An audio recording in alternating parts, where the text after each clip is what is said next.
പ്രമുഖ പത്രങ്ങളിലെ പ്രമുഖ വാർത്തകൾ ക്രോഡീകരിച്ചുകൊണ്ടുള്ള ഒരു സ്പെഷ്യൽ പ്രോഗ്രാം പത്രവാർത്താസിലേക്ക് എല്ലാവർക്കും സ്വാഗതം. അപ്പൊ ഇന്ന് ഡിസംബർ 5 വ്യാഴാഴ്ചയാണ്. അതെ, ഇന്നത്തെ എല്ലാ പത്രങ്ങളിലും കൊടുത്തിരിക്കുന്നത് വയനാട്ടിലുണ്ടായ അതിതീവ്ര ദുരന്തത്തിനെ പരാമർശിച്ചാണ്. നമ്മൾ കുറെ നാളായിട്ട് നമ്മൾ തന്നെ കുറെ പറഞ്ഞിട്ടുണ്ടായിരുന്നു, വയനാടിനെ കേന്ദ്രം അവഗണിക്കുകയാണ്, കേരളത്തെ അവഗണിക്കുകയാണ്, വയനാട്ടിലെ ദുരന്തം ദേശീയ ദുരന്തമായിട്ട് പ്രഖ്യാപിക്കുന്നില്ല, വയനാടിന് വേണ്ട അവർക്ക് അർഹതപ്പെട്ടത് കൊടുക്കുന്നില്ല, അങ്ങനെ കുറെ നമ്മൾ പറഞ്ഞിട്ടുണ്ടായിരുന്നു. കേന്ദ്രം സമ്മതിച്ചു വയനാട്ടിലുണ്ടായത് അതിതീവ്ര ദുരന്തം. പ്രിയങ്ക ഗാന്ധിയുടെ നേതൃത്വത്തിൽ എംപിമാർ അമിത്ഷായെ കാണും. അപ്പം വയനാട്ടിൽ 100ഓളം പേരുടെ മരണത്തിനിടയാക്കിയ ഉരുൾപൊട്ടൽ അതിതീവ്ര ദുരന്തമെന്ന് ദുരന്തം സ്ഥലം സന്ദർശിച്ച കേന്ദ്ര മന്ത്രാലയങ്ങളുടെ സംയുക്ത ഉദ്യോഗസ്ഥ സംഘം റിപ്പോർട്ട് നൽകി. ഇതിന്റെ അടിസ്ഥാനത്തിൽ സഹായം അനുവദിക്കുന്ന കാര്യത്തിൽ ഉടൻ തീരുമാനമുണ്ടാകുമെന്ന് ആഭ്യന്തരമന്ത്രി അമിത്ഷാ അറിയിച്ചു. അപ്പൊ പ്രിയങ്ക ഗാന്ധിയുടെ നേതൃത്വത്തിൽ കേരളത്തിൽ നിന്നുള്ള 23 എംപിമാർ അമിത്ഷായെ നേരിൽ കണ്ടപ്പോഴാണ് ഇക്കാര്യം അറിയിച്ചത്. എത്ര തുക ലഭിക്കുമെന്ന് വ്യക്തമാക്കില്ല. അപ്പം പ്രിയങ്ക ഗാന്ധി പറഞ്ഞിട്ടുണ്ടായിരുന്നു, പ്രിയങ്ക ഗാന്ധി ആദ്യം തന്നെ ശബ്ദമുയർത്തുന്നത് വയനാട്ടുകാർക്ക് വേണ്ടിയിട്ടായിരിക്കും, അവർക്ക് അർഹതപ്പെട്ടത് ലഭിക്കാൻ വേണ്ടിയിട്ടായിരിക്കും. വയനാട് ഒരു ദേശീയ ദുരന്തമായിട്ട് പ്രഖ്യാപിക്കണം എന്നുള്ള വയനാട്ടുകാർക്ക് അർഹതപ്പെട്ടത് കൊടുക്കാൻ പ്രിയങ്ക ഗാന്ധി ആദ്യം പറയുന്നത്, പ്രിയങ്ക ഗാന്ധി തന്റെ ആദ്യത്തെ പ്രസംഗത്തിൽ പോലും പറഞ്ഞത് ഇതായിരുന്നു. അപ്പം പ്രിയങ്ക ഗാന്ധിയുടെ നേതൃത്വത്തിൽ 23 എംപിമാരാണ് അമിത്ഷായെ നേരിൽ കണ്ടത്. അപ്പോൾ ആ സമയത്താണ് അമിത്ഷാ ഇക്കാര്യം വ്യക്തമാക്കിയത്. അപ്പോൾ ഈ റിപ്പോർട്ടിന്റെ അടിസ്ഥാനത്തിൽ നടപടി സ്വീകരിക്കുമെന്ന് ആഭ്യന്തര സഹമന്ത്രി നിത്യാനന്ദ റായ് രാജ്യസഭയിൽ ഹാരിസ് ബീരാൻ, രൺധീർ സുർജേവാല എന്നിവരെ അറിയിക്കുകയും ചെയ്തു. അപ്പോൾ അതിതീവ്ര ദുരന്തമായാൽ ദേശീയ ദുരന്ത പ്രതികരണ നിധിയിൽ നിന്ന് അധിക സാമ്പത്തിക സഹായത്തിന് മാത്രമാണ് അർഹതയെന്ന് നിത്യാനന്ദ റായ് വ്യക്തമാക്കുകയും ചെയ്തു. അപ്പോൾ KC Venugopal, Kodikunnil Suresh, Sasi Tharoor, Hibi Eden, Benny Behanan, Dean Kuriakose, Adoor Prakash, Anto Antony, MK Raghavan, Rajmohan Unnithan, Benny Mather, ED Muhammad Basheer, Abdul Samadani, PV Anwar, അങ്ങനെ ഒരുപാട് അത്രയും അപ്പോൾ 23 എംപിമാരാണ് പ്രിയങ്കയ്ക്കൊപ്പം ഉണ്ടായിരുന്നത്. അപ്പം പ്രിയങ്കയ്ക്കൊപ്പം 23 എംപിമാരും ചേർന്ന് അമിത്ഷായെ കണ്ടു. അപ്പം 2219 കോടി ലഭിക്കില്ലെന്നും പറയുന്നത് കേരളം അത്രയും ആണ് ആവശ്യപ്പെട്ടത്. അപ്പം NDRFിൽ നിന്നും SDRFിൽ നിന്നും നഷ്ടപരിഹാരം ലഭിക്കില്ലെന്ന് സഹമന്ത്രി നിത്യാനന്ദ റായ് വിശദീകരിച്ചു. ദുരിതാശ്വാസത്തിനുള്ള ധനസഹായം മാത്രമാണ് നൽകുന്നത്. അപ്പം നഷ്ടപരിഹാരം അടക്കം 2219.033 കോടി സംസ്ഥാനം ആവശ്യപ്പെട്ടിരിക്കുന്ന പശ്ചാത്തലത്തിലാണ് ഈ മറുപടി. ആവശ്യപ്പെട്ട തുക ലഭിക്കില്ലെന്നാണ് നിലവിലെ സൂചന. അപ്പം അവശിഷ്ടങ്ങൾ നീക്കം ചെയ്യാനുള്ള 36 കോടി രൂപയടക്കം NDRFിന് കീഴിൽ 214.68 കോടി രൂപയ്ക്ക് താൽക്കാലിക സഹായം സംസ്ഥാനം തേടിയിരുന്നു. എന്നാൽ 153.47 കോടി രൂപയാണ് അന്ന് അനുവദിച്ചത്. അത് ഈ ഉദ്യോഗസ്ഥ സംഘത്തിന്റെ റിപ്പോർട്ടിന്റെ അടിസ്ഥാനത്തിലാണെന്നും മന്ത്രി പറഞ്ഞു. അപ്പം സംസ്ഥാനം ആവശ്യപ്പെട്ട തുക ലഭിക്കില്ല, പക്ഷെ താൽക്കാലികമായിട്ടുള്ളൊരു ആശ്വാസം കിട്ടും. അപ്പം ഇതിനെക്കുറിച്ച് പ്രിയങ്ക ഗാന്ധി പറഞ്ഞത്, ദുരന്തബാധിതർ സർവ്വതും നഷ്ടപ്പെട്ടവരാണ്, കേന്ദ്രം ഒന്നും ചെയ്യാതിരിക്കുന്നത് രാജ്യത്തിന് തെറ്റായ സന്ദേശമാണ് നൽകുന്നത്, എത്രയും പെട്ടെന്ന് ധനസഹായം അനുവദിക്കണമെന്നും പ്രിയങ്ക ഗാന്ധി പറയുന്നുണ്ട്. അപ്പം നമ്മൾ എന്താണെങ്കിലും താൽക്കാലിക അവർക്ക് എന്തായാലും അർഹതപ്പെട്ടത് കാര്യം തന്നെയാണ്. നമ്മൾ പറയുന്നുണ്ട്, ഔദാര്യമായിട്ടല്ല ചോദിക്കുന്നത്, ഒരു കേന്ദ്രത്തിന്റെ അവകാശം തന്നെയാണ്. ഇത്രയും പിന്നെ ദേശീയ ദുരന്തമായിട്ട് പ്രഖ്യാപിച്ചിട്ടില്ല, ലെവൽ 3 ദുരന്തം, അങ്ങനെ ഒരുപാട് കാര്യങ്ങളുണ്ട്. അപ്പൊ എന്താണെങ്കിലും വയനാട്ടുകാർക്ക് അർഹതപ്പെട്ടത് തന്നെ കൊടുക്കണം. അതെ, ഒന്നും ഇല്ലാതെ നഷ്ടപ്പെട്ടവരാണ് എല്ലാം. അതെ, ജീവൻ തന്നെ തിരിച്ചു കിട്ടിയത് അത്ഭുതം എന്ന് പറയുന്നവരുടെ കാര്യത്തിൽ. അപ്പം അങ്ങനെ ഒന്നുമില്ലാതെ ഒന്നും ബാക്കി വെക്കാനില്ല, ബന്ധുക്കൾ അങ്ങനെയുള്ളവർക്ക് ഇനിയെങ്കിലും അവരുടെ അതിജീവനത്തിന് വേണ്ടിയിട്ട് അവർക്ക് വേണ്ട സഹായങ്ങൾ ചെയ്തു കൊടുക്കണം. കേന്ദ്രത്തിൽ നിന്ന് കൊടുക്കേണ്ടതാണെങ്കിൽ അത് കൊടുക്കണം തന്നെയാണ്. അപ്പൊ അതിനു വേണ്ടിയിട്ട് ഇറങ്ങുന്നു പ്രിയങ്ക ഗാന്ധി. അവിടെ വയനാട്ടിൽ വിജയിച്ച സമയത്ത് തന്നെ പറഞ്ഞു, വയനാടിന് വേണ്ടിയിട്ട് ശബ്ദം ഉയർത്തും, ഞാൻ വയനാട്ടുകാരുടെ എന്താണോ അവർക്ക് പറയാനുള്ളത് അതായിരിക്കും ഇനി പ്രിയങ്ക ഗാന്ധിക്കുള്ളിൽ നിന്ന് വരുന്നത് എന്നൊക്കെ പരാമർശിച്ചിരുന്നു ഈ വിജയത്തിന് ശേഷം. അപ്പം നല്ല ഇപ്പൊ എന്താണെങ്കിലും പ്രിയങ്ക ഗാന്ധി എത്തിയതിനു ശേഷം എന്താണ്, പ്രിയങ്ക ഗാന്ധിയുടെ നേതൃത്വത്തിലാണ് എംപിമാരെല്ലാം അമിത്ഷായെ കണ്ടത്. അപ്പോഴാണ് ഈ കാര്യം അറിയിച്ചത്. അപ്പൊ പ്രിയങ്ക ഗാന്ധി എന്താണെങ്കിലും നടപടി വയനാട്ടുകാരുടെ കൂടെ നിൽക്കും എന്നുള്ളതിന് ഒരു തെളിവാണ് ഇത് നടക്കുന്നത്. അപ്പൊ രാഹുൽ ഗാന്ധി ആണെങ്കിൽ പോലും ഒരുപാട് തവണ കേന്ദ്രത്തോട് ആവശ്യപ്പെട്ടിട്ടുണ്ട് വയനാട്ടുകാർക്ക് അർഹതപ്പെട്ടത് കൊടുക്കണമെന്ന്. അപ്പം പ്രിയങ്ക ഗാന്ധി നേതൃത്വത്തിൽ എന്താണ് നടക്കുകയാണെങ്കിൽ വയനാട്ടുകാർക്ക് എന്താ അതിജീവിതർക്ക് ആശ്വാസം തന്നെയായിരിക്കും എന്ന് നമുക്ക് സത്യം. കാരണം അവർ ഒരുപാട് പ്രതിസന്ധികളാണ് നേരിട്ടുകൊണ്ടിരിക്കുന്നത്. അവരുടെ അത്രയും കഷ്ടപ്പെട്ടുണ്ടാക്കിയതെല്ലാം വീടും സ്ഥലമേയില്ല. കഷ്ടപ്പെട്ടുണ്ടാക്കിയ വീട് പോയി, അവരുടെ റിലേറ്റീവ്സും ബന്ധുക്കളും എല്ലാവരും അവർക്ക് നഷ്ടമായി. പക്ഷെ നമ്മൾ ആ ഒരു സാഹചര്യത്തിൽ അവരെ അതിജീവിപ്പിക്കാന്നുള്ളത് കേന്ദ്രത്തിന്റെ സർക്കാരിന്റെ ഉത്തരവാദിത്തമാണ്. അപ്പം അവർക്ക് എന്താണേലും ആവശ്യമായിട്ടുള്ളത് കൊടുക്കുക. പിന്നെ സബ്സിഡി സാധന വില സപ്ലൈകോ വീണ്ടും കൂട്ടി, സർക്കാർ പണം നൽകുന്നില്ല. അപ്പം സാധനം വാങ്ങാൻ പണമില്ലാത്തത് കാരണം സബ്സിഡി ഇനങ്ങളിൽപ്പെട്ട വൻപയർ, ജയഅരി, പച്ചരി, വെളിച്ചെണ്ണ എന്നിവയുടെ വില സപ്ലൈകോ വീണ്ടും വർദ്ധിപ്പിച്ചു.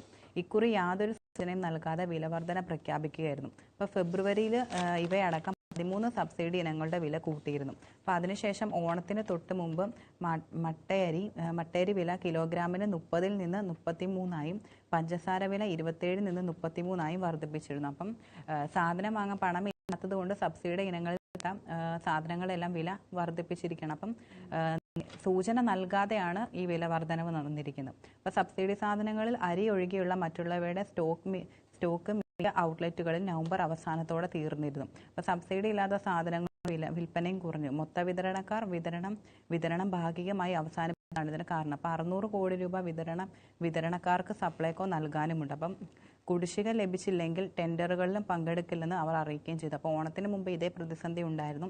100 കോടി രൂപ നൽകിയാണ് അന്ന് നിർണയിപ്പിച്ചത്. അപ്പോൾ ഓണത്തിന്റെ അടിയന്തര സഹായമായി സർക്കാർ 225 കോടി രൂപ സപ്ലൈകോയ്ക്ക് അനുവദിച്ചിരുന്നു. എന്നാൽ ഡിസംബർ വരെ 125 കോടി മാത്രം. അപ്പം ഓണത്തിന് ഇപ്പം നമുക്കറിയാം കുറെ എന്താണുള്ള സാധനങ്ങൾ വേണം. അപ്പൊ ആ സാധനങ്ങളിലെ പോലെ ഒന്നും ഇപ്പൊ സബ്സിഡി സാധനങ്ങളൊന്നും ഇല്ല. ഒക്കെ പോയി നോക്കിക്കഴിഞ്ഞാൽ ഒരു സാധനവും ഇല്ല. സാധാരണക്കാരെ സംബന്ധിച്ച് അവർക്കൊരു ആശ്രയം. അപ്പൊ വലിയ വൻ തുകയൊക്കെ കൊടുത്ത സാധനങ്ങൾ വാങ്ങിക്കാന്ന് പറഞ്ഞാൽ നടക്കുന്ന കാര്യമല്ല. നമ്മൾ പലതും നമ്മുടെ പല ഇഷ്ടങ്ങളും വേണ്ടെന്ന് നോക്കും. പല ഇന്ന സാധനം കഴിക്കാന്ന് വിചാരിച്ച പോലെ അത് കഴിക്കാൻ പറ്റുന്നില്ല. അപ്പൊ സബ്സിഡി സാധനങ്ങൾക്ക് വീണ്ടും വില കൂടിക്കൊണ്ടിരിക്കുക. മാത്രമല്ല ഇതിന് നമുക്ക് ആവശ്യാനുസരണം സാധനങ്ങൾ ഇവിടെ ലഭിക്കുന്നില്ലായിരുന്നു. കുറച്ച് സപ്ലൈകോകളിലെല്ലാം വെറുതെ ഇങ്ങനെ ഓരോ അലമാരികളും വെറുതെ ഇരിക്കുന്ന ഒരു സാഹചര്യം വന്നിട്ടുണ്ട്. അപ്പം ഓണത്തിന്റെ അടിയന്തര സഹായമായിട്ട് സർക്കാർ 225 കോടി രൂപ സപ്ലൈകോയ്ക്ക് അനുവദിക്കുകയും ചെയ്തിട്ടുണ്ട്. പക്ഷെ എന്നാൽ ഡിസംബർ വരെ അത് 125 കോടി മാത്രമാണ് അവർക്ക് കിട്ടിയത്. അപ്പോൾ ജനുവരിയിൽ 50 കോടി കൂടി ലഭിച്ചു. സാമ്പത്തിക പ്രതിസന്ധി ചൂണ്ടിക്കാട്ടി ധനവകുപ്പ് കൈമലർത്തുകയാണ്. അപ്പം സാമ്പത്തിക പ്രതിസന്ധിയാണ് ധനവകുപ്പ് ഉയർത്തുന്ന ഒരു കാര്യം. അപ്പം പോണ്ടിയായി പ്രതിമാസം 30 കോടി വീതം നൽകാൻ ഭക്ഷ്യവകുപ്പ് കത്തയച്ചെങ്കിലും അനുകൂല തീരുമാനം ഉണ്ടായിട്ടില്ല. അപ്പം 30 കോടി രൂപ നൽകാനായിട്ട് ഭക്ഷ്യവകുപ്പ് കത്തയച്ചിട്ടുണ്ട്. പക്ഷെ എന്നാൽ പോലും അതിനൊരു തീരുമാനം ഉണ്ടായിട്ടില്ല. അപ്പം നമുക്കറിയാം സപ്ലൈകോയൊക്കെ സാധാരണക്കാർക്ക് എന്തായാലും വലിയൊരു കാര്യമാണ്, ആശ്വാസമായിട്ടുള്ളൊരു കാര്യമാണ്. അപ്പം അതിന്റെ വിലയും അത് മാത്രമല്ല ഇപ്പൊ പച്ചക്കറി അതിന്റെ കൂടിക്കൊണ്ടിരിക്കുകയാണ്. സബ്സിഡി സാധനത്തിനും വിലയാണ്, പരിപ്പ് സാധനങ്ങൾക്കെല്ലാം പച്ചക്കറിക്കും വിലയാണ്. പിന്നെ എങ്ങനെ സാധാരണ മനുഷ്യർ ജീവിക്കും, മുന്നോട്ട് പോകും? പച്ചക്കറി വില ഉയരങ്ങളിലേക്ക്. മുരിങ്ങയ്ക്ക വില സർവ്വകർമ്മയിലും. സാമ്പാർ, അവിയൽ തുടങ്ങിയ മലയാളികളുടെ ഇഷ്ടപ്പെട്ട കറികളിൽ നിന്നും മുരിങ്ങയ്ക്ക പുറത്തായി. കാരണം മറ്റൊന്നുമല്ല, മുരിങ്ങയ്ക്ക വില കിലോഗ്രാമിന് 500 രൂപയിലെത്തി. 500 രൂപ മുരിങ്ങയ്ക്കയുടെ വില. അപ്പൊ മുരിങ്ങയ്ക്കായിട്ടുള്ള കറി വേണ്ട എന്നായിരിക്കും സാധാരണ 500 രൂപ കൊടുത്ത് നമുക്ക് മീൻ അങ്ങനെ എന്തെങ്കിലും മേടിച്ചാൽ അത്രയും വില തന്നെയായി ഇപ്പം പച്ചക്കറിക്ക്. മറ്റു പച്ചക്കറികളായ സവാള, ബീറ്റ്റൂട്ട്, വെളുത്തുള്ളി, ഇഞ്ചി, കാരറ്റ്, പച്ച ഏത്തക്കായ എന്നിവയ്ക്കും ഏത്തപ്പഴത്തിനും വില വർദ്ധിച്ചിട്ടുണ്ട്. ദിവസങ്ങൾക്കുള്ളിലാണ് മുരിങ്ങയ്ക്കയുടെ വില റോക്കറ്റ് കുതിച്ചു കയറിയത്. കഴിഞ്ഞ ദിവസങ്ങളിലൊക്കെ മുരിങ്ങയ്ക്കനെ പറ്റി ഇങ്ങനെ പരാമർശിച്ചായിരുന്നു. പക്ഷെ ഇതിപ്പോ ഓരോ ദിവസവും കഴിയും തോറും വില കൂടിക്കൊണ്ടിരിക്കും. അല്ലാതെ തന്നെ പച്ചക്കറി എല്ലാ ഐറ്റംസിനും വില കൂടിയായിരുന്നു. അപ്പൊ ആ കൂടി ഇപ്പൊ 500 രൂപയ്ക്കൊക്കെ മുരിങ്ങയ്ക്ക വെച്ചിട്ട്, മുരിങ്ങയ്ക്ക എന്ന് പറഞ്ഞ ഒരു അലങ്കാരമാണല്ലോ നമ്മുടെ സാമ്പാറിനൊക്കെ. അപ്പം അത് വേണ്ട, അതങ്ങ് ഒഴിവാക്കിയേക്കാന്ന് തന്നെയായിരിക്കും എല്ലാ മനുഷ്യരും ചിന്തിക്കുള്ളൂ. അപ്പം അത്രത്തോളം വില കയറിയിരിക്കുകയാണ്. ദിവസങ്ങൾക്കുള്ളിലാണ് മുരിങ്ങയ്ക്കയുടെ വില. ഇതോടെ അടുക്കളയിൽ നിന്ന് ഹോട്ടലുകളിൽ നിന്നും മുരിങ്ങയ്ക്ക പുറത്തായി. ഉറപ്പായിട്ടും പുറത്താവും ഇങ്ങനെയാണെങ്കിൽ. ശബരിമല സീസൺ ആരംഭിച്ചതും തമിഴ്നാട്ടിൽ നിന്ന് മുരിങ്ങയ്ക്കയുടെ വരവ് കുറഞ്ഞതുമാണ് വില കുത്തനെ ഉയരാൻ കാരണം. അരമീറ്ററോളം നീളം വരുന്ന മുരിങ്ങയ്ക്കയാണ് ഇപ്പോൾ പ്രധാനമായും വിപണിയിലെത്തുന്നത്. നാടൻ മുരിങ്ങയ്ക്ക വിപണിയിലെത്തി വില കുറയുമെന്നും വ്യാപാരികൾ പറയുന്നു. കാന്താരിമുളകിന്റെ വിലയും കിലോഗ്രാമിന് 500 രൂപയിൽ എത്തി. കാന്താരിയൊക്കെ നമ്മള് വീട്ടിലൊക്കെ പണ്ട് നിന്നിരുന്നാണ്, അതിന്റെ വിലയാണ് ഇപ്പൊ 500 രൂപയായത്. ഇനിയിപ്പോ എല്ലാവരും കാന്താരി കൃഷിയൊക്കെ നടത്താൻ അതാണ് നല്ലത്, ഉപജീവനം നടക്കുമായിരിക്കും. ആഴ്ചക്ക് മുമ്പ് വരെ 300 രൂപ ഉണ്ടായിരുന്ന കാന്താരിയാണ് ഇപ്പോൾ 500 രൂപയിൽ എത്തിയത്. യന്ത്രത്തിന്റെ വിലയും ഉയരുകയാണ്. വില കിലോഗ്രാമിന് 75 മുതൽ 80 രൂപ വരെ എത്തി. 45 മുതൽ 50 രൂപ വരെ ആയിരുന്ന വില. പഴത്തിനൊപ്പം പച്ചക്കായുടെ വിലയും ഉയർന്നിട്ടുണ്ട്. 35 രൂപയിൽ നിന്നും വില 50 രൂപയിലെത്തി. കഴിഞ്ഞ മാസം ആദ്യം 40 രൂപയുണ്ടായിരുന്ന ബീട്രൂട്ടിന് ഇന്നലെ കോട്ടയം മാർക്കറ്റിൽ 60 രൂപയാണ് വില. 60 രൂപയ്ക്ക് ബീട്രൂട്ടൊക്കെ മേടിച്ച് അല്ലേ ഉണ്ടാക്കുന്ന 60 രൂപയാണ്. ഊട്ടിയിൽ ബീട്രൂട്ട് ലഭിക്കുന്നത് 70 മുതൽ 75 രൂപ നിരക്കിലാണ്. 55 രൂപയായിരുന്നു ക്യാരറ്റിന്, 80 രൂപയായി അത് ഉയർന്നു. 55 നിന്ന് 80 നല്ല കൂടുതലാണ് വന്നിരിക്കുന്നത്. ചെറിയ സവാളയുടെ വില കിലോഗ്രാമിന് 40 രൂപയും പൂനെയിൽ നിന്ന് വലിപ്പമുള്ള സവാളയുടെ വില 80 രൂപയുമാണ്. സവാളയുടെ ഇപ്പൊ കുറച്ചായിട്ട് എല്ലാത്തിനും സവാള. അതെ, ഉള്ളി സവാള നമുക്ക് ഒഴിവാക്കാൻ പറ്റാത്തതാണ്. അത് ഓൾറെഡി നമ്മൾ ഇതിനിടയ്ക്കൊക്കെ പറഞ്ഞിട്ടുണ്ടായിരുന്നു നല്ല അതിപ്പോ വീണ്ടും വർദ്ധിച്ചുകൊണ്ടിരിക്കുകയാണ്. വില 400 രൂപ. വെളുത്തുള്ളി ആയിരുന്നു തുടങ്ങിയെന്ന് തോന്നുന്നു. വെളുത്തുള്ളി വാങ്ങാൻ വരുമ്പോഴേ പച്ചക്കറികളിലൊക്കെ ചോദിക്കും, ഇതെന്താ സ്വർണം വാങ്ങിക്കാനാണോ, സ്വർണം എടുക്കാനാണോ അവര് പറയുന്നത്. വെളുത്തുള്ളി അങ്ങനെ കളിയാക്കിക്കൊണ്ടാണ്. അത്രത്തോളം വിലയായിരുന്നു വെളുത്തുള്ളിയിൽ തുടങ്ങിയപ്പോഴത്തെ എല്ലാത്തിനും. ഇപ്പം മുരിങ്ങയ്ക്കൊക്കെ 500 രൂപയും വെളുത്തുള്ളിയെ കടത്തി വിട്ടിരിക്കുക. 400 രൂപ. ഇഞ്ചി വില 80 മുതൽ 120 രൂപ വരെയുമാണ്. 55 രൂപയായിരുന്ന തേങ്ങയ്ക്ക് ഇപ്പോൾ 64 രൂപയായി. തേങ്ങയിൽ നിന്നാണ് നമുക്ക് വേണ്ട വെളിച്ചെണ്ണ വരെ.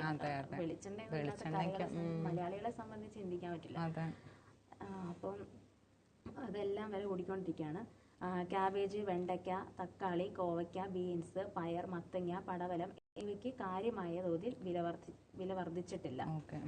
കുറച്ച് ഐറ്റംസ് എങ്കിലും ഉണ്ട്. എന്നാലും ക്യാബേജ്, വെണ്ടയ്ക്ക, തക്കാളി, കോവയ്ക്ക, ബീൻസ്, പയർ, മത്തങ്ങ, പടവലം ഇത്രയും സാധനങ്ങൾക്കാണ് കാര്യമായിട്ട് വില. പക്ഷെ ഒരിടയ്ക്ക് തക്കാളി ഭയങ്കര വിലയായിരുന്നു. അപ്പൊ ഇത്രയും സാധനങ്ങൾക്ക് നിലവില് കാര്യമായിട്ട് വലിയ തോതിൽ വില വർദ്ധിച്ചിട്ടില്ല. ഒരു തക്കാളി തൂക്കുമ്പോൾ അതിന് ഭയങ്കരമായിട്ടും തക്കാളി വേണം, അല്ലെങ്കിൽ തക്കാളി വേണ്ട, ആ ഒരു രീതിക്ക്. കേരളത്തിലെ വിപണികളിൽ ലഭിക്കുന്നത് ഉത്തരേന്ത്യൻ മുരിങ്ങയാണ്. ഇവ പ്രധാനമായും എത്തുന്നതും ഗുജറാത്തിൽ നിന്നാണ്. ശബരിമല സീസൺ തുടങ്ങിയതോടെ മുരിങ്ങയ്ക്ക് വിപണിയിൽ കുതിപ്പുണ്ടായത്. തണുപ്പ് തുടങ്ങുന്നതോടെ നാടൻ മുരിങ്ങയ്ക്ക് വിളവ് കുറയും. എന്നാൽ ഉത്തരേന്ത്യൻ മേഖലയിലെ ഈ സീസണിലാണ് കായ്ഫലം കൂടുതലായി ലഭിക്കുന്നത്. മുരിങ്ങ കൃഷി ചെയ്യുന്ന രാജ്യങ്ങളിൽ ഇന്ത്യയാണ് ഒന്നാമത്. എന്തായാലും ഇന്ത്യ ഒന്നാമതാണെങ്കിൽ ഇപ്പൊ നമുക്കിവിടെ ഭയങ്കര വിലയാണ് മുരിങ്ങയ്ക്ക്. മുരിങ്ങയ്ക്ക മേടിച്ച് ഉണ്ടാക്കാൻ പറ്റാത്ത സാഹചര്യത്തിലോട്ടാണ് പോകുന്നത്. അപ്പോ ഇങ്ങനെ പോയാൽ എന്തായിരിക്കും ഇനി നമ്മുടെ അവസ്ഥ? ഇപ്പത്തൊട്ടേയുള്ള അവസ്ഥ എന്തായിരിക്കും? കാര്യം സബ്സിഡി സാധനങ്ങളുടെ വില കൂടി, പിന്നെ പച്ചക്കറിയുടെ വില കൂടി. അപ്പോൾ ജനങ്ങൾ എങ്ങനെ ജീവിക്കും എന്നുള്ളതൊരു ചോദ്യചിഹ്നമായിട്ട് നിലനിൽക്കുകയാണ്. നമുക്ക് നോക്കാം ഇതിനെന്തെങ്കിലും പരിഹാരം ഉണ്ടാവുമോ. അന്യ സംസ്ഥാനങ്ങളിൽ നിന്ന് നമ്മുടെ നാട്ടിലോട്ട് വരുന്ന പച്ചക്കറിയും സബ്സിഡി സാധനങ്ങളുടെ എല്ലാം വില വർധന കുറയട്ടെ എന്ന് നമുക്ക് ആഗ്രഹിക്കാം. അതിനെന്താണോ ഉള്ള സൊല്യൂഷൻസ് അത് ആ രീതിക്ക് നടക്കട്ടെ. നമുക്കങ്ങനെ പറയാൻ പറ്റത്തുള്ളൂ. കാരണം ഇവിടെ ഇപ്പം സർക്കാർ സാമ്പത്തിക പ്രതിസന്ധിയാണ് ഉയർത്തുന്നത് ഈ സപ്ലൈകോയില്. അവിടെ ആണെങ്കിൽ വില ഉയരുന്നു. അപ്പൊ എന്താണ് സർക്കാർ തന്നെ ഒരു നടപടി എടുക്കട്ടെ എന്ന് നമുക്ക് പ്രതീക്ഷിക്കാം. അതെ. പിന്നെ വേറൊരു ന്യൂസ് എന്ന് പറയുന്നത് പുതിയ MLA-മാർക്ക് സമ്മാനം നീല ട്രോളി. അപ്പം ഇന്നലെ MLA-മായി സത്യപ്രതിജ്ഞ ചെയ്ത രാഹുൽ മാങ്കൂട്ടത്തിനും UR പ്രദീപിനും സ്പീക്കർ AN ഷംസീർ ഉപഹാരമായി ട്രോളി ബാഗ് നൽകിയത് ചർച്ചകൾക്ക് തിരികൊളുത്തി. അപ്പം സ്പീക്കർ നൽകിയ ബാഗിന്റെ നിറം നീലയായതാണ് കാരണം. അപ്പോൾ പാലക്കാട് തിരഞ്ഞെടുപ്പ് പ്രചരണ സമയത്ത് നീല ട്രോളി ബാഗ് വിവാദമായാണ് ഇതിനെ കൂട്ടിക്കെട്ടിയത്. അപ്പം നീല ട്രോളി ബാഗ് നമ്മൾ പറഞ്ഞിട്ടുണ്ടായിരുന്നു. സമയങ്ങൾ തുടങ്ങിയപ്പോൾ നീല ട്രോളി ബാഗ് ഒരു പരാമർശം ഉണ്ടായിരുന്നു. രാഹുൽ മങ്കൂട്ടത്തിനെ വെച്ച് കള്ളപ്പണം കടത്തുന്ന ഒരു ഇതായിരുന്നു. പക്ഷെ അതില് ഒരു വാസ്തവം ഇല്ലെന്ന് തന്നെ അതെ തെളിഞ്ഞിട്ടുണ്ടായിരുന്നു. പക്ഷെ അവർക്ക് സമ്മാനം കിട്ടിയിരിക്കുന്നതും അതെ നീല ട്രോളി ബാഗ് തന്നെയാണ്. സത്യപ്രതിജ്ഞയ്ക്ക് ശേഷം MLA-മാർ സ്പീക്കറുടെ ചേംബറിലെത്തിയ ശേഷം നിയമസഭാ സെക്രട്ടേറിയറ്റിനു വേണ്ടി സെക്രട്ടറിയാണ് ഉപഹാരം നൽകിയത്. പിന്നീട് ബാഗുകൾ MLA ഹോസ്റ്റലിലേക്ക് എത്തിച്ചു. എന്നാൽ ഇക്കാര്യത്തിൽ ഒരു വിവാദത്തിനും അടിസ്ഥാനമില്ലെന്ന് സ്പീക്കറുടെ ഓഫീസ് വ്യക്തമാക്കി. സത്യപ്രതിജ്ഞ ചെയ്തു കഴിഞ്ഞാൽ പുതിയ MLA-മാർക്ക് ഉപഹാരം നൽകുന്ന പതിവുണ്ട്. അപ്പോൾ ആ ഉപഹാരം നൽകുന്ന ഒരു പതിവുണ്ട്. അതിന്റെ ഭാഗമായിട്ടാണ് അവർ കൊടുത്തത്. പക്ഷെ അത് നീല ട്രോളി ബാഗ്. അപ്പം അതിനകത്തൊരു വിവാദം ഉയർത്തേണ്ട ആവശ്യമില്ലെന്നാണ് സ്പീക്കർ ഓഫീസ് പറയുന്നത്. അപ്പം ഭരണഘടന, നിയമസഭാ ചട്ടങ്ങൾ, പേനകൾ ഉൾപ്പെടെയുള്ള സാധനങ്ങളാണ് ബാഗിൽ ഉൾപ്പെടുത്തുന്നത്. അപ്പം ഭരണഘടന, പിന്നെ നിയമസഭാ ചട്ടങ്ങൾ, പേനകൾ തുടങ്ങിയ കാര്യങ്ങളാണ് ഈ ബാഗിൽ ഉൾപ്പെടുത്തുന്നത്. നേരത്തെ ഒന്നിച്ച് വാങ്ങി സൂക്ഷിച്ചിരുന്ന ബാഗുകളിൽ മിച്ചമുണ്ടായിരുന്നതാണ് ഇരുവർക്കും നൽകിയത്. അപ്പം നേരത്തെ ഒന്നിച്ച് വാങ്ങിയ ബാഗുകൾ സൂക്ഷിച്ചിരുന്നല്ലോ, അപ്പം അതിനകത്ത് മിച്ചം ഉണ്ടായിരുന്നതാണ് ഇന്നലെ ഇവർക്ക് നൽകിയത്. എന്തായാലും ഇപ്പൊ അവരെ സംബന്ധിച്ച് ഇങ്ങനെ ഒരു വിവാദം സാഹചര്യത്തിൽ നീല ട്രോളിയിൽ തന്നെ അതെ അവർക്കപ്പം പറയുന്നതിൽ തെറ്റൊന്നുമില്ല. പക്ഷെ അവർ ഓട്ടോമാറ്റിക്കലി ചെയ്തതായിരിക്കാം. അപ്പം ചാണ്ടിയുമ്മൻ സത്യപ്രതിജ്ഞ ചെയ്ത ശേഷം ഇതേ നിറത്തിലെ ബാഗാണ് നൽകിയത്. അപ്പം ചാണ്ടിയുമ്മനും ഇതേ നിറത്തിലുള്ള ബാഗ് തന്നെയാണ് നൽകിയത്. ലേറ്റസ്റ്റ് ആയിട്ട് കുറച്ച് നാൾ മുമ്പല്ലേ കയറിയത്, പുതുപ്പള്ളി ഇലക്ഷൻ വീണ്ടും നടത്തി. അപ്പൊ ആ സമയത്ത് എടുത്ത ബാഗിന്റെ ബാലൻസ് ആയിരിക്കും. അതെ ബാഗ് അതവർ പറയുന്നുണ്ട്. നേരത്തെ ഒന്നിച്ച് വാങ്ങിയ ബാഗിൽ നിന്ന് ബാക്കി വന്നിരുന്നത് ഇവർക്ക് കൊടുത്താന്ന് പറയുന്നുണ്ട്. അപ്പം പിന്നെ ഇരിപ്പിടം കിട്ടാതെ മന്ത്രി രാജേഷും. സത്യപ്രതിജ്ഞാ ചടങ്ങിൽ മന്ത്രി MP രാജേഷ് വേദിയിൽ ഇരിപ്പിടം കിട്ടിയില്ല. സദസ്സിനൊപ്പമായിരുന്നു അദ്ദേഹം ചടങ്ങ് വീക്ഷിച്ചത്. സ്പീക്കറും മുഖ്യമന്ത്രിയും ഒരുമിച്ചാണ് ഹാളിലേക്ക് എത്തിയത്. തുടർന്ന് ഇരുവരെയും വേദിയിലേക്ക് ആനയിച്ചു. പിന്നീട് മന്ത്രിമാരും. ചടങ്ങിന് ഏതാനും നിമിഷങ്ങൾക്ക് മുമ്പ് പ്രതിപക്ഷ നേതാവ് VD സതീശനും എത്തി. അത് കഴിഞ്ഞ് മന്ത്രി രാജേഷ് എത്തിയപ്പോൾ വേദിയിൽ ഇരിപ്പിടം ബാക്കിയുണ്ടായിരുന്നില്ല. എന്തായാലും നീല ട്രോളി ബാഗ് പരാമർശങ്ങളും വിമർശനങ്ങളും എല്ലാം തുടർന്നുകൊണ്ടിരിക്കുകയാണ്. അത് ശരിക്കും ഒരു ഭയങ്കര ഒരു തമാശ തോന്നുന്നു. കാര്യം നീല ട്രോളി ബാഗിന്റെ ഭയങ്കര പരാമർശമായിരുന്നു. അത് ഇന്നലത്തെ പത്രങ്ങളിലും ചാനലിലും ഒക്കെ പറഞ്ഞു നീല ട്രോളി ബാഗിലൊന്നും ഒരു വാസ്തവം ഇല്ലെന്ന് തുടങ്ങിയപ്പോൾ വീണ്ടും നീല ട്രോളി ബാഗിൽ തന്നെ അവർക്ക് കിട്ടി. അതുകൊണ്ട് തന്നെ എങ്ങനെയാണ് അറിഞ്ഞു നമുക്കറിയത്തില്ല എങ്ങനെ. പക്ഷെ അവര് പറയുന്നത് നേരത്തെ വാങ്ങിയ ബാഗിൽ നിന്ന് കൊടുത്തതാണെന്ന് പറയുന്നു. എന്താണെന്നുള്ളത് എന്തായാലും ഒരു രസം. അതെ കേൾക്കുമ്പോ എന്താണെന്ന് നോക്കാം തുടർന്നുള്ള കാര്യങ്ങളൊക്കെ. പിന്നെ ഇന്നലെ നമ്മുടെ ആ കുട്ടിയുടെ ശിശുക്ഷേമ സമിതിയിലെ ക്രൂരതയെ പറ്റി സംസാരിച്ചായിരുന്നു. അപ്പം അതിനകത്ത് ആ കുട്ടീന്റെ എന്താ പറയാ ജനനേന്ദ്രിയ മുറിവേൽപ്പിച്ച അമ്മമാരുണ്ടല്ലോ, 3 പേരെ കസ്റ്റഡിയിലെടുത്തു. അപ്പൊ അതിനോടനുബന്ധിച്ച് ഇവരിങ്ങനെ മഹിളാ സമാജമല്ലേ മഹിളാ കോൺഗ്രസ് സംസ്ഥാന ജനറൽ സെക്രട്ടറി കോൺഗ്രസ് ഇന്നലെ ഒരു മാർച്ച് നടത്തി.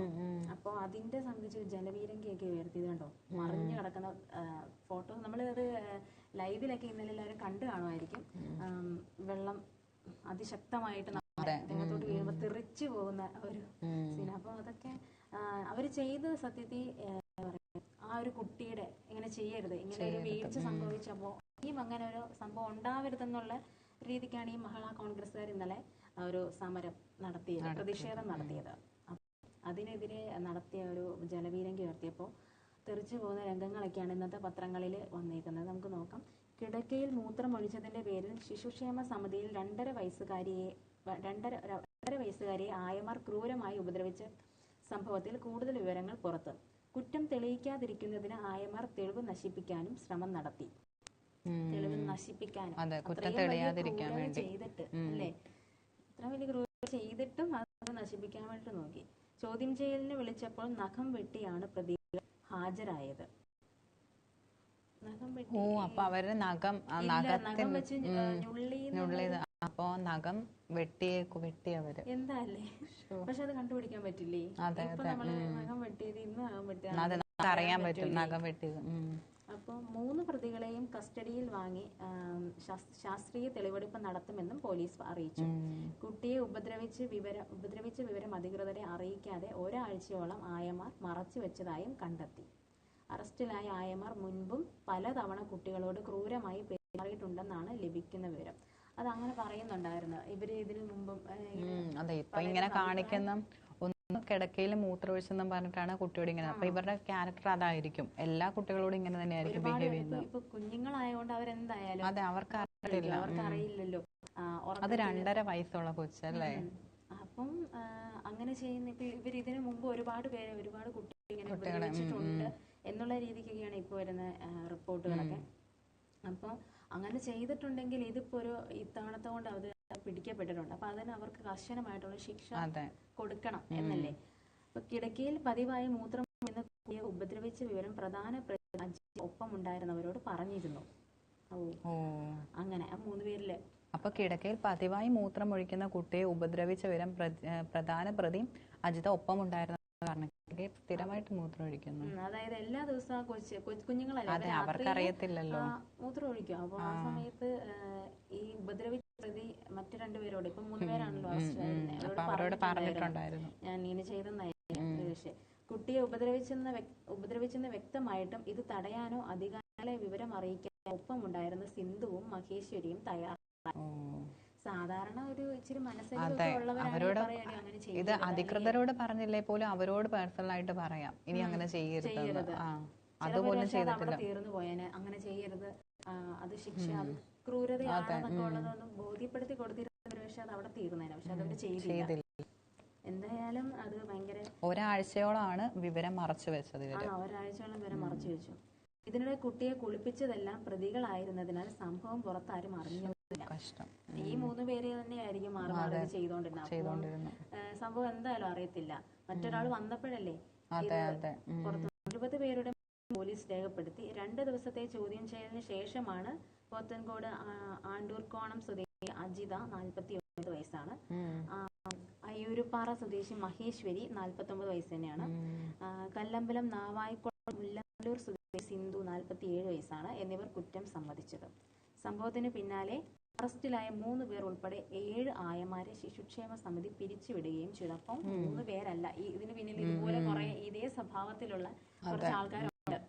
അപ്പൊ അവരെല്ലാം പിരിച്ചുവിട്ടു. പക്ഷെ പിരിച്ചുവിട്ടതുകൊണ്ട് മാത്രം നടപടി എടുക്കുക. ഇനിയിപ്പോ നമ്മള് ഇനിയും ഇതുപോലെ ശിശുക്ഷേമ സമിതിയിലൊക്കെ കുട്ടികളെ നോക്കാൻ വേണ്ടിയിട്ട് ആയമാര് വരും. അപ്പൊ അവരെ തിരഞ്ഞെടുക്കാൻ നേരത്ത് ഒരുപാട് കാര്യങ്ങൾ നോക്കണം. അവരെങ്ങനെയാണ്, അവരുടെ എല്ലാം ടെമ്പററി ആയിട്ട് കയറുന്നവരാണ്, താൽക്കാലിക ജീവനക്കാരാണെന്നും പറഞ്ഞാണ് ഇന്നലെ അതൊക്കെ ഇങ്ങനെ പറഞ്ഞായിരുന്നു, ചാനലുകളിലൊക്കെ പറഞ്ഞായിരുന്നു, താൽക്കാലികമായിട്ട് കയറുന്നതാണ് എന്നുള്ള രീതിക്ക്. പക്ഷെ അവരെ എടുക്കാൻ നേരത്ത് പാലിക്കേണ്ട കുറച്ച് മാനദണ്ഡങ്ങൾ, നമ്മൾ നോക്കേണ്ട കുറച്ച് കാര്യങ്ങളുണ്ട്. ഇവരെത്രത്തോളം ഒരു കുഞ്ഞിനെ കെയർ ചെയ്യാൻ അവർക്ക് പറ്റും, ഉപദ്രവിക്കത്തില്ല, അവർക്ക് ക്ഷമയുണ്ട്, ഒരു കൊച്ചിനെ ഇത്തരത്തിലുള്ള പ്രവൃത്തി ചെയ്യുമ്പോൾ നോക്കി നിൽക്കാനുള്ള ഒരു ക്ഷമയുണ്ടെന്നുള്ളതൊക്കെ ഒന്ന് മനസ്സിലാക്കിയിട്ട് വേണം അവരെ എടുക്കാൻ. അല്ലെങ്കിൽ അനുഭവിക്കുന്ന ആരാണ് ഈ ഒന്നും അറിയാതെ, അവർക്ക് അറിയത്തില്ല അത് എത്രമാത്രം വേദന അനുഭവിച്ചിട്ടുണ്ടായിരിക്കും. ഇങ്ങനെ അത് അതിന്റെ കുഞ്ഞല്ലേ അത്. ഒരു മിണ്ടാപ്രാണികളുടെ ഒരു അറിയത്തില്ലല്ലോ, അത് ഇത്രയും നമ്മുടെ ഈ നഖമൊക്കെ വെച്ചിട്ട് അതുങ്ങളെ അങ്ങനെ ചെയ്യുമ്പോഴത്തേന് നല്ല വേദനയായിരിക്കും. അപ്പൊ അത് ആരോടും പറയാനും പറ്റാത്ത ഒരു അവസ്ഥയായിരുന്നു. അങ്ങനെ ഒരു ഇതാണ്. ഇത്തരത്തിലുള്ള പ്രവണതകൾ കുറയട്ടെ, ഇങ്ങനെ ഇങ്ങനെ ഒരിക്കലും ആൾക്കാർ ചെയ്യാതിരിക്കും, എന്തിന്റെ പേരിലാണെങ്കിൽ പോലും. കാരണം അവരെ ഉപദ്രവിച്ചിട്ട് ഒന്നും കിട്ടാനില്ല. അതെ. അപ്പോൾ അതിനായിട്ട് പ്രതികരിച്ചവരെയും തുരത്തുകയാണ് ജലപീരങ്കി. മഹിളാ കോൺഗ്രസ് നടത്തിയ പ്രതിഷേധ മാർച്ചിൽ പോലീസ് ജലപീരങ്കി പ്രയോഗിച്ചതിനെ തുടർന്ന് മഹിളാ കോൺഗ്രസ് സംസ്ഥാന ജനറൽ സെക്രട്ടറി എൽ അനിത വീണു. തെറിച്ചു വന്ന ദൃശ്യങ്ങളൊക്കെ കാണിച്ചായിരുന്നു എല്ലാം. എന്തായാലും നല്ല നല്ല ആൾക്കാർ വരട്ടെ, നല്ല നല്ല രീതിക്ക് കാര്യങ്ങൾ പോട്ടെ, ഇത്തരത്തിലുള്ള മോശമായ പ്രവർത്തികളൊക്കെ കുറയട്ടെ, അല്ലേ എന്ന് നമുക്ക് നോക്കാം. പിരിച്ചുവിടാതെ അവർക്കെതിരെയും കർശനമായിട്ടുള്ള നടപടി തന്നെ എടുക്കണം. എന്നാലേ ഇനി വരുന്നവർക്കാണ് അതൊരു പടമായിരിക്കണം ഇങ്ങനെ ചെയ്തിരിക്കാതിനുള്ള. ഓക്കെ. പിന്നെ വേറൊന്നും, കേരള കൗമുദി ചൂണ്ടിക്കാട്ടി സർക്കാർ ഇടപെട്ടു. കേരള കൗമുദിയാണ് റിപ്പോർട്ട് ചെയ്തേക്കുന്നത്. പദവിക്കുള്ള പിടിവലി തീർന്നു, ലോകബാങ്ക് പദ്ധതി കരാറുടൻ. കർഷക രക്ഷിക്കേണ്ട കേര പദ്ധതിയിലെ ഉന്നത പദവിക്കായുള്ള വകുപ്പുകളുടെ തമ്മിലടി തീർത്തും തസ്തികകളിൽ സർക്കാർ തീരുമാനമായി. അപ്പം നമ്മൾ പറഞ്ഞിട്ടുണ്ടായിരുന്നു കഴിഞ്ഞിടയ്ക്കും ഈ കേര പദ്ധതിയുടെ അത് കർഷകർക്ക് കൂടുതൽ ഗുണം കിട്ടും, അവർക്ക് ഒരുപാട് അവസരങ്ങളും ആനുകൂല്യങ്ങളൊക്കെ കിട്ടുന്നതായിരുന്നു. അപ്പം അതിന് പ്രധാനമായിട്ടും നിന്നത് ഉദ്യോഗസ്ഥർ തന്നെയാണെന്ന് നമ്മൾ പറഞ്ഞിട്ടുണ്ടായിരുന്നു. അപ്പം അതിന്റെ തമ്മിലടി തീർത്ത് തസ്തികകളിൽ സർക്കാർ തീരുമാനമായി.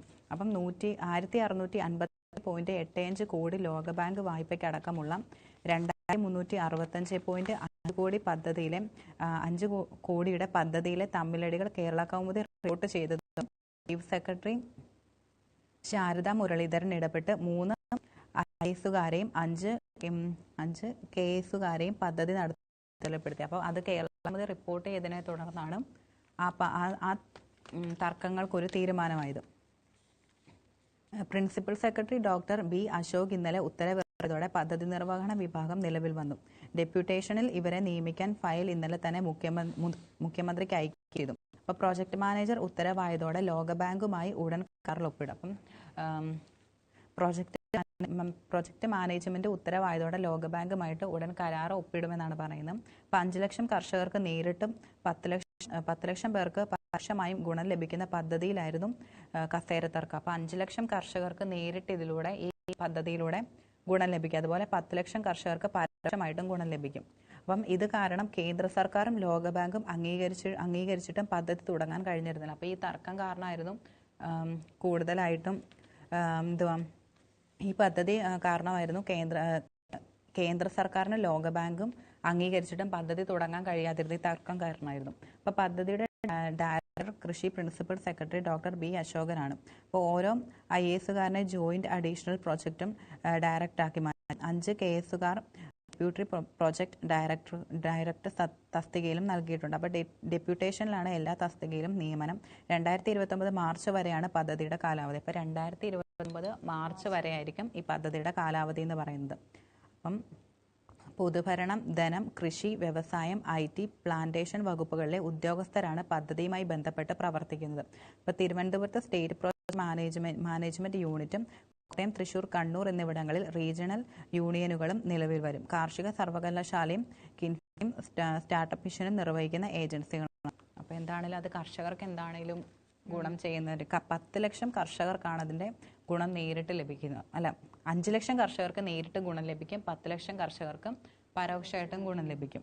പിന്നെ തിരിച്ചടവിന് 30 വർഷം, അതായത് ലോകബാങ്ക് വായ്പ 23.5 വർഷം തിരിച്ചടവ് കാലാവധിയും 6 വർഷം മൊറട്ടോറിയവുമുണ്ട്. സംസ്ഥാന വിഹിതമായി 709.65 കോടി നബാർഡ് നൽകും. മൂല്യവർദ്ധിത ഉൽപ്പന്നങ്ങൾ ഉണ്ടായിട്ടും IT സഹായത്തോടെയും കാലാവസ്ഥാ വ്യതിയാനത്തെ അതിജീവിക്കുന്ന കൃഷിരീതികൾ ഒരുക്കിയും കാർഷിക മേഖലയെ സംരക്ഷിക്കുന്നതാണ് പദ്ധതി. ഓക്കെ, അപ്പം IT സഹായത്തോടെ കാലാവസ്ഥാ വ്യതിയാനത്തെ അതിജീവിക്കുന്ന കൃഷിരീതികളൊക്കെ കാർഷിക മേഖലയിൽ സംരക്ഷിക്കുന്നതാണ് പദ്ധതി എന്ന് പറയുന്നത്. അപ്പം എന്താണെങ്കിലും കർഷകർക്കൊരു അതെ, അവരാണ് ഏറ്റവും കൂടുതൽ. നമ്മൾ കഴിഞ്ഞ ദിവസം പറഞ്ഞിട്ടുണ്ടായിരുന്നു കർഷകർക്ക് കിട്ടുന്നത് ഒരു ദിവസം 27 രൂപയാണ് വരുമാനം എന്നുള്ളത്. എന്താണേലും കർഷകർക്കൊരു അവർക്ക് എന്താണ് അവരിത്രയും നമ്മളെ രാജ്യത്താണ് എല്ലാവരെയും ആഹാരം തരുന്ന അവരാണ്. അപ്പം അവര് പട്ടിണി കിടക്കുന്നത് നമുക്ക് തന്നെ അതെ വില കൂടുതലായി.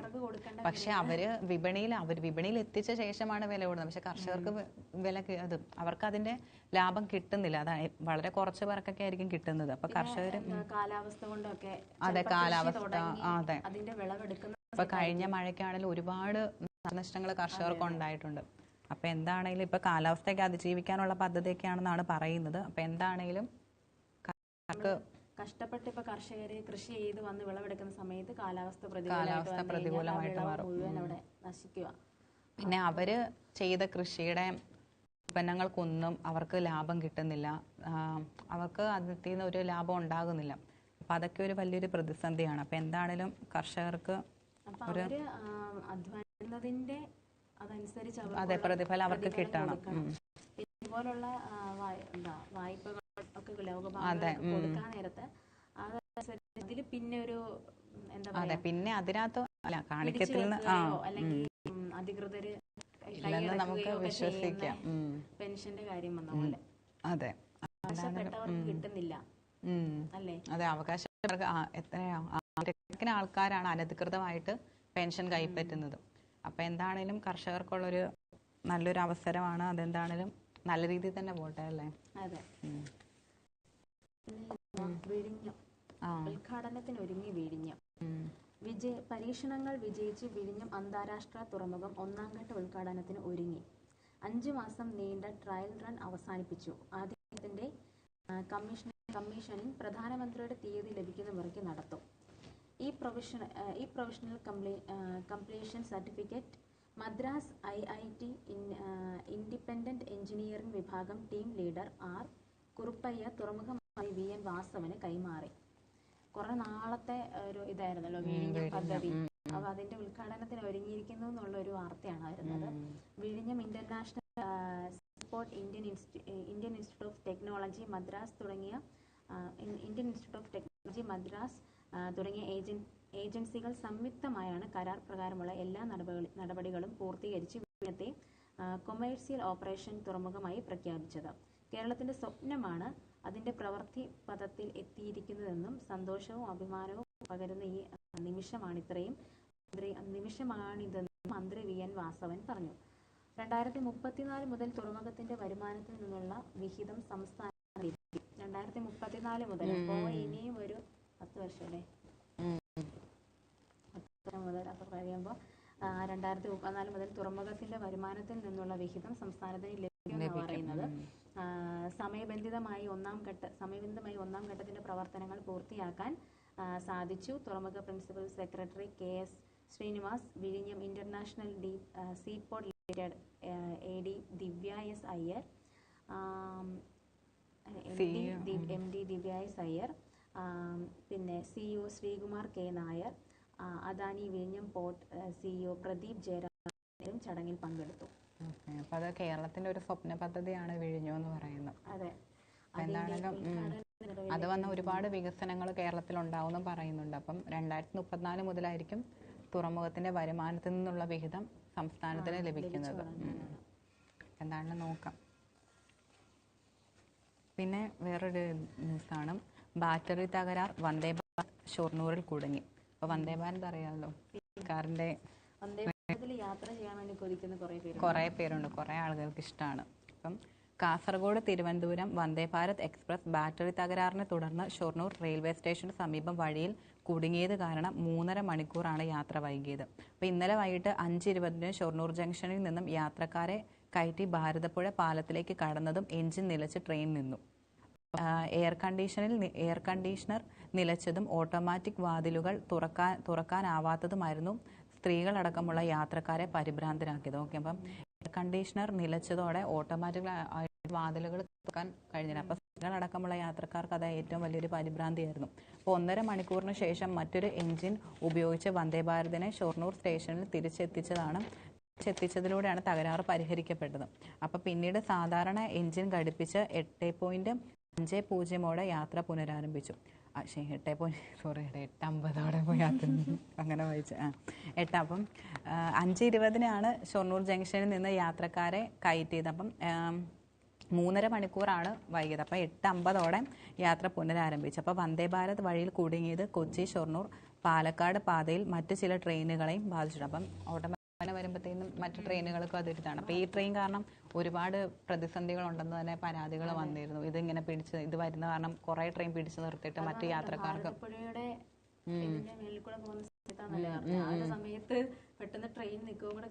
അത് ആൾക്കാർക്ക് പിന്നെ വാതിലും തുറക്കാൻ പറ്റുന്നില്ല. അപ്പൊ അതൊക്കെ വലിയൊരു പ്രശ്നമാണ്. അതെ, അതെ, വന്ദേ ഭാരത് എന്ന് പറഞ്ഞാൽ അത്ര ഹൈറ്റിൽ വന്നൊരു ട്രെയിനാണ്. അപ്പം പിന്നെ ഒരു ന്യൂസാണ്, ബീഫ് നിരോധിച്ച് ആസാം സർക്കാർ. ഇത് റെസ്റ്റോറൻറ്റുകളിലും ഹോട്ടലുകളിലും പൊതുസ്ഥലങ്ങളിലും ബീഫ് വിളമ്പുന്നതും കഴിക്കുന്നതും നിരോധിച്ച് ആസാം സർക്കാർ.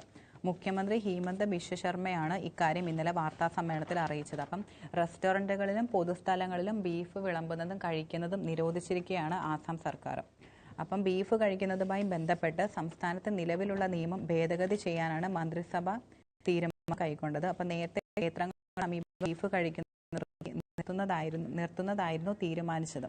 അപ്പോൾ ക്ഷേത്രങ്ങൾക്ക് നേരത്തെ ഇവരുടെ തീരുമാനം എന്ന് പറയുന്നത് ക്ഷേത്രങ്ങൾക്ക്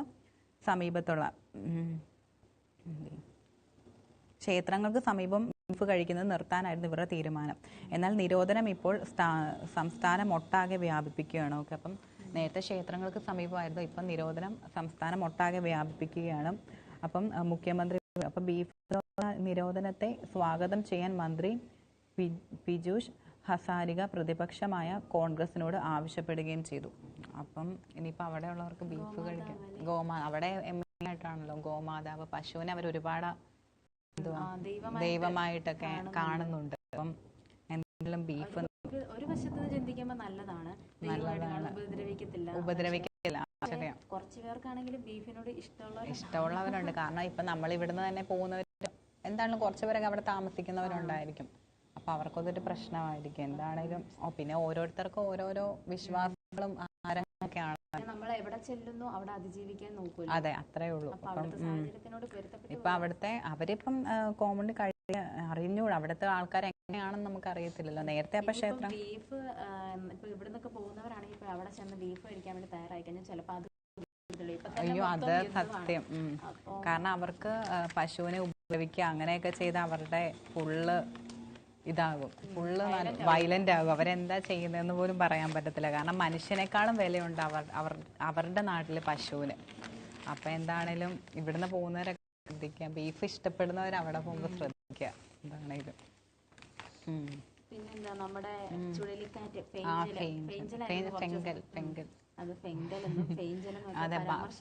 പരാമർശിക്കുന്ന സത്യം.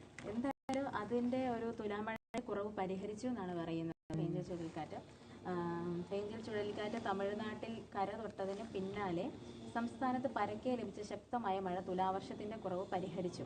നവംബർ 30 രാവിലെ 23% മഴ കുറവ്. ഇന്നലെ രാവിലെ രേഖപ്പെടുത്തിയ കണക്ക് പ്രകാരം ഇത് 3% കുറഞ്ഞു. എറണാകുളം, കൊല്ലം ഒഴികെയുള്ള എല്ലാ ജില്ലകളിലും സീസണിൽ ഇതുവരെ ഭേദപ്പെട്ട മഴ ലഭിക്കുകയും ചെയ്തു. അപ്പൊ നമുക്ക് കിട്ടേണ്ട തുലാവർഷം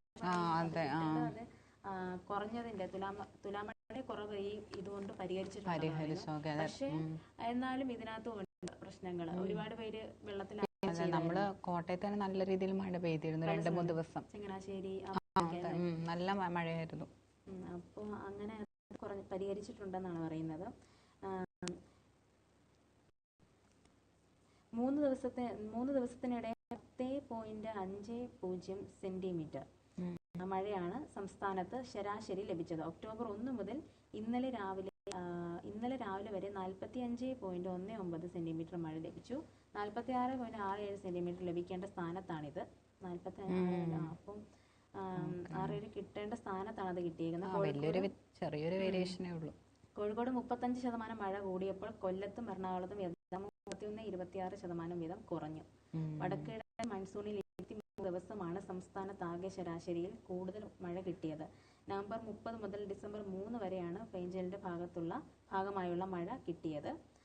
ഇതിൽ ഡിസംബർ 2-ന് 3 സെന്റിമീറ്ററും 3-ന് 5 സെന്റിമീറ്ററും മഴ ശരാശരി കിട്ടി. നേരത്തെ തന്നെ ഈ വർഷം തുലാമഴയിൽ ശരാശരിയോ അതിൽ കൂടുതലോ ലഭിക്കുമെന്ന് IMD പ്രവചിച്ചിരുന്നു.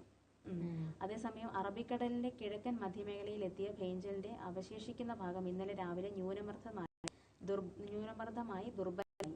പടിഞ്ഞാറ് ദിശയിലേക്ക് നീങ്ങുന്ന ന്യൂനമർദ്ദം ഇന്ന് രാവിലെയോടെ കൂടുതൽ ദുർബലമാകും. പ്രതിസന്ധി ഇപ്പം കഴിഞ്ഞു. കാരണം കുറച്ച് ദിവസമായിട്ട് വലിയ രീതിയിൽ തമിഴ്നാട്ടില് വലിയ ദുരന്തമാണ് ഇത് ഫെങ്കൽ ചുഴലിക്കാറ്റ് വഴി ഉണ്ടായത്. നമ്മുടെ കേരളത്തിലെ ടൂറിസം മേഖലകളെല്ലാം അടച്ചായിരുന്നു. നല്ല മഴയായിരുന്നു 2-3 ദിവസം. അപകടങ്ങളൊന്നും വരാതിരിക്കാനുള്ള ഒരു മുൻകരുതൽ. അപ്പൊ ഇനിയിപ്പോ അതൊക്കെ അങ്ങ് മാറി കിട്ടുമായിരിക്കും. അപ്പൊ എന്താണെങ്കിലും ഇപ്പൊ ഫെങ്കൽ ചുഴലിക്കാറ്റ് എന്തായാലും ദുർബലമായിട്ടുണ്ട്. അപ്പൊ ഇനിയിപ്പം മഴയില്ല, എന്നാലും നമ്മള് ശ്രദ്ധിക്കുക അല്ലേ. നമുക്ക് അറിഞ്ഞൂടെ എന്താണ് ഇനി വരുന്നതെന്നുള്ളത്. മഴയുടെ അവശേഷിപ്പുകൾ എന്തെങ്കിലുമൊക്കെ ഉണ്ടെങ്കിൽ എല്ലാവരും ഒന്ന് ശ്രദ്ധിക്കുക. ശബരിമല സമരത്തിനുള്ള സ്ഥലമല്ല ഹൈക്കോടതി. അതായത് ശബരിമല ആർക്കും സമരം നടത്താനാകില്ലെന്നും പരാതിയിൽ ബന്ധപ്പെട്ടവരുടെ ശ്രദ്ധയിൽപ്പെടുത്തിയാൽ മതിയെന്നും ഹൈക്കോടതി പറഞ്ഞു. ഇപ്പോൾ ഡോളി സർവീസുകാരുടെ സമരത്തിൽ റിപ്പോർട്ട് തേടിക്കൊണ്ടാണ് justice Anil K Narendran, justice S മുരളീകൃഷ്ണർ എന്നിവർ പെട്ട ദേവസ്വം ബെഞ്ചിന്റെ നിർദ്ദേശം. ശബരിമല സമരം നടത്താനുള്ള സ്ഥലം, എല്ലാവർക്കും അവിടെ അസൗകര്യമുണ്ട്, സമരം പോലുള്ള സംഭവങ്ങൾ ഉണ്ടാകില്ലെന്ന് ഉറപ്പാക്കണം. അപ്പം ഡോളി സർവീസിന് 3500 നിശ്ചയിച്ചിരുന്നത്. അപ്പോൾ അതിൽ കൂടുതൽ ഈടാക്കാനാകില്ല. അപ്പം ഡോളി സർവീസിന് 3500 രൂപയാണ് നിലവിൽ തീരുമാനിച്ചിട്ടുള്ളത്. അപ്പോൾ അതിൽ കൂടുതൽ ഈടാക്കാൻ കഴിയില്ല. പ്രായമായവരും ശാരീരിക വെല്ലുവിളികൾ നേരിടുന്നവരുമാണ് പ്രധാനമായും ഡോളി സർവീസിനെ ആശ്രയിക്കുന്നതെന്ന് ഓർമ്മിക്കണമെന്നും കോടതി പറഞ്ഞിട്ടുണ്ട്. മല കയറാൻ ബുദ്ധിമുട്ടുള്ളവരെ എത്തിക്കാൻ 380 ഡോളികളാണ് അനുവദിച്ചു ദേവസ്വം ബോർഡ് അറിയിച്ചു. അപ്പോൾ ഡോളി സർവീസ് പ്രീപെയ്ഡ് ആകുന്നതുമായി ബന്ധപ്പെട്ട തർക്കമാണ് ലേക്ക് നയിച്ചത്. അപ്പോൾ ശബരിമലയിലും സമരം. അപ്പം ഇത് കൂടുതലായിട്ടും മല കയറാൻ ബുദ്ധിമുട്ടുള്ളവരെ എത്തിക്കാനായിട്ടാണ് 380 ഡോളികൾ നിലവിലുള്ളത്. അപ്പം അതിന്റെ ഡോളി സർവീസ് പ്രീപെയ്ഡ് ആകുന്നതുമായി ബന്ധപ്പെട്ടിട്ടാണ് തർക്കം നടന്നത്. അപ്പോൾ അതാണ് സമരത്തിലേക്ക് കൊണ്ടുവന്നത്.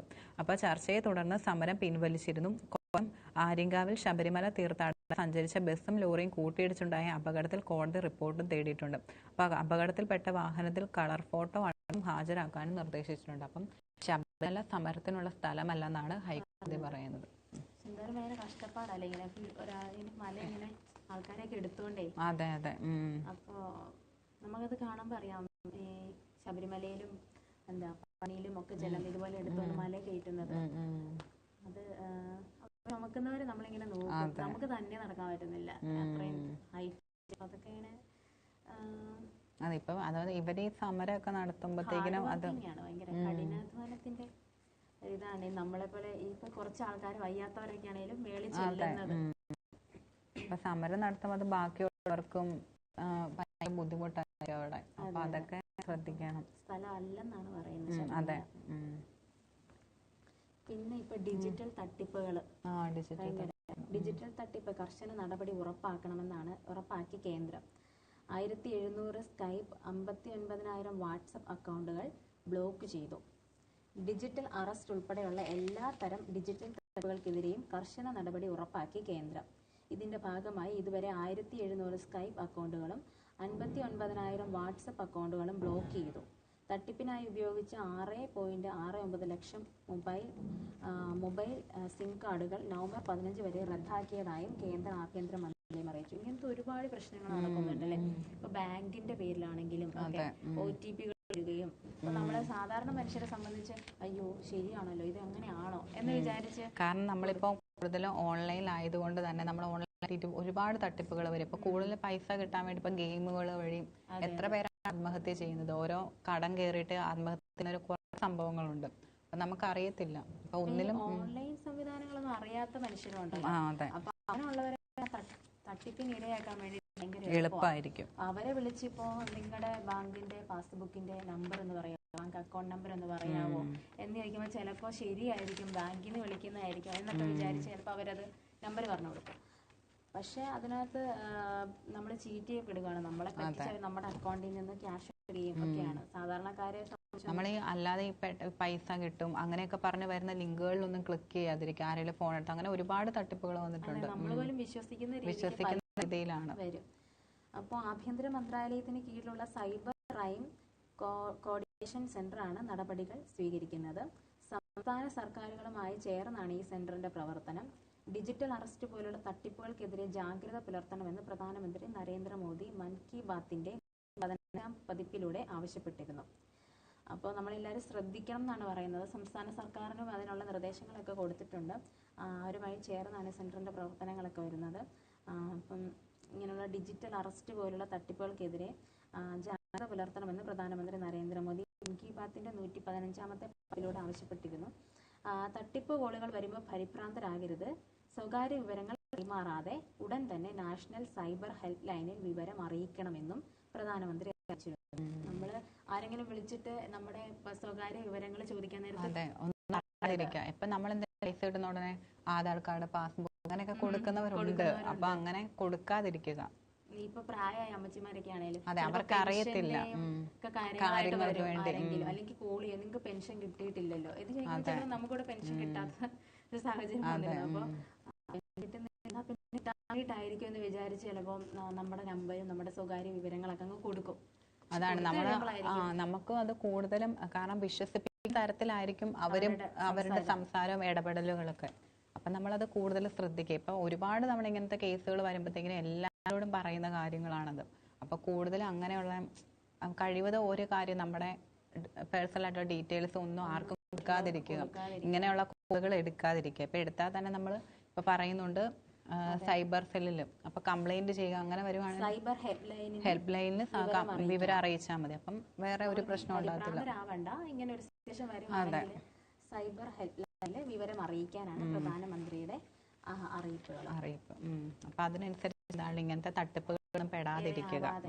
നമ്മൾ ഉൾപ്പെടെ അതെ, നമുക്ക് പറയാൻ പറ്റത്തില്ല. അപ്പൊ നമ്മളെന്താണ് ഇലവനിലേക്ക് ഇന്ത്യൻ ബാറ്റിങ്ങിലെ ലൈനപ്പ് എങ്ങനെ ആയിരിക്കുമെന്നാണ് ആരാധകർ ഉറ്റുനോക്കുന്നത്. അപ്പൊ രോഹിത്തും ഗില്ലും ഇനിയിപ്പം കളിക്ക് ഇറങ്ങുന്നുണ്ട്. അപ്പം അവരും കൂടെ എത്തുമ്പോഴേക്കും ഇന്ത്യയുടെ ബാറ്റിംഗ് ലൈനപ്പ് എങ്ങനെയാണെന്നാണ് ആരാധകരെല്ലാം വളരെയധികം ആകാംക്ഷയോടെ നോക്കിയിരിക്കുന്നത്. അപ്പം പെർത്തിലെ 2 ഇന്നിംഗ്സിൽ തകർത്താടിയ ജയ്സ്വാൾ KL രാഹുൽ സഖ്യത്തെ അയർലൻഡിലും ഓപ്പണിംഗ് തുടരാൻ അനുവദിച്ചേക്കും. പെർത്തിൽ നടന്ന മത്സരത്തിൽ ജയ്സ്വാൾ KL രാഹുലുമാണ് കൂടുതലായിട്ടും ഓപ്പണിംഗിൽ നടത്തിച്ചത്. അപ്പോൾ ഇത് തന്നെയായിരിക്കും അയർലൻഡിലും അവർ നടത്തുന്നത്. അപ്പം എന്താണേലും പിങ്ക് പരീക്ഷണം. അപ്പം ഇന്ത്യ ജയിക്കണമെന്നാണ് ഇന്ത്യക്കാർ കൂടുതൽ ആഗ്രഹിക്കുന്നത്. അപ്പം എന്താണെങ്കിലും ജയിക്കട്ടെ നമുക്ക് പ്രതീക്ഷിക്കാം. അപ്പം ഇന്ന് നമ്മൾ അത്യാവശ്യം വാർത്തകൾ കവർ ചെയ്തിട്ടുണ്ടല്ലേ. പ്രധാനപ്പെട്ട വാർത്തകളിലൊക്കെ കടന്നു പോയിട്ടുണ്ട്. ഇതിനകത്ത് എന്തെങ്കിലും തെറ്റൊക്കെ ഉണ്ടെങ്കിൽ ക്ഷമിക്കുക. അപ്പം അടുത്ത ദിവസം ഞങ്ങൾ വീണ്ടും വരുന്നതായിരിക്കും.